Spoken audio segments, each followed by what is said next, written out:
Bienvenue au Starter du jour pour bien démarrer sa journée. Aujourd'hui, êtes-vous plutôt boussole ou plutôt montre?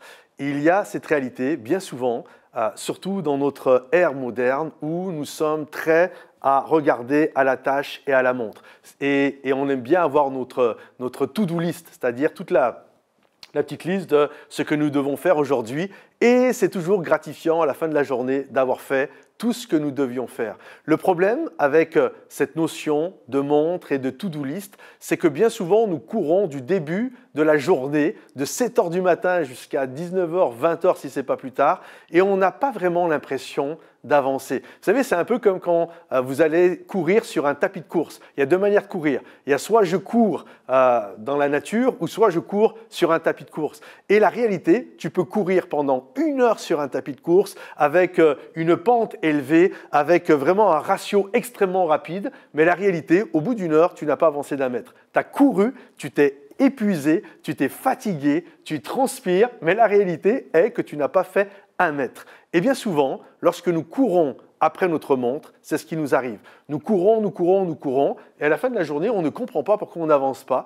Et des moments, nous regardons d'autres, on a l'impression qu'eux ne courent absolument pas comme nous, ils sont beaucoup moins intenses, et pourtant on a l'impression que eux, leur vie, ça avance. Savez-vous pourquoi? C'est parce qu'ils ne courent pas après la montre, ils courent après une boussole, c'est-à-dire une direction. Vous savez, les mages, lorsque ils ont suivi l'étoile pour arriver jusqu'à Jésus, on ne sait pas combien de temps ils ont mis. Souvent, dans l'inconscient populaire, ils étaient là à la bergerie, ils étaient là dans l'étable. Or, la réalité, vous pourrez lire dans le livre de Matthieu, lorsqu'ils sont arrivés, Jésus, Marie et Joseph étaient déjà dans une maison. On ne sait pas combien de temps ils ont mis pour venir, mais ils ne suivaient pas une montre, ils suivaient une direction. Ils suivaient une étoile, la direction que Dieu leur montrait. Et ils suivaient cette direction, ils ne couraient pas après une montre, mais ils suivaient la boussole.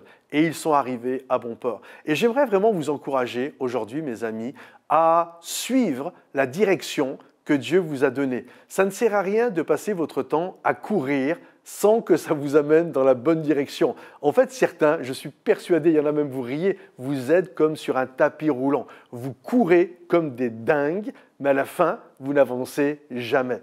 Sortez du tapis roulant, sortez de tout ça et commencez à suivre la direction que Dieu vous a donnée. Organisez votre vie pour aller là où le Seigneur vous appelle. Soyez comme les mages, suivez l'étoile. Dieu leur a donné une étoile, Dieu leur a donné une vision, et en suivant l'étoile, ils ont atteint leur objectif. Ça peut être mis 2 mois, 6 mois, 2 ans. La Bible ne nous le dit pas, mais ils sont arrivés à bon port. Et finalement, il vaut mieux marcher doucement dans la bonne direction que de courir à vitesse de 12 sur le tapis et finalement jamais avancer d'1 mètre. Alors, laisse tomber la montre et suis la boussole. Un jour, j'ai entendu un proverbe qui disait ceci. C'est un proverbe, c'est un Africain qui me disait ça. Vous, les Européens, vous avez la montre et nous, on a le temps. Alors, prends le temps d'aller là où Dieu t'appelle à aller. Suis une direction plus qu'une montre. Que le Seigneur te bénisse. Si ce message t'a encouragé, pense à le liker, le partager, le commenter et rendez-vous sur momentumsansfrontières.com. À bientôt. Bye bye.